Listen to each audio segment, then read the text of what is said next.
Today we have a 2007 Toyota Tundra. We'll be replacing the ignition coil due to a misfire. So when it comes to cylinder misfire, there's pretty easy ways to diagnose what's actually the problem. So in this case of this truck, we had a cylinder 7 misfire.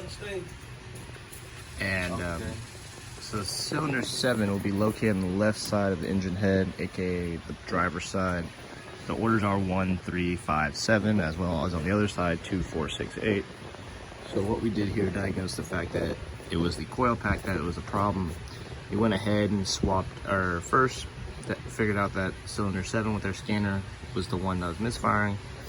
We swapped the coil packs between 1 and 7, erased the code, restarted the engine, and waited to see if it would misfire again. Come to find out, cylinder 1 began to misfire now, so that it tells us the coil pack is issued versus the injector or, you know, a leak in the engine head.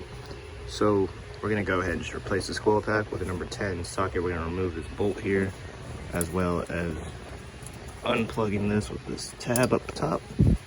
So now all we have to do is take this out with taking out the 10mm bolt, pulling it out, and getting a new one.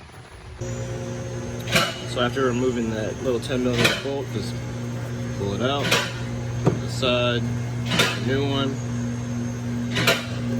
put it in, put the 10mm bolt back in, plug her up, and then now all we have to do is clear the check engine light code for the cylinder misfire, aka cylinder misfire 1 here on the left side, and then start her up, run her for a bit, drive her around.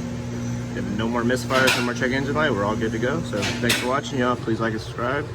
More videos to come.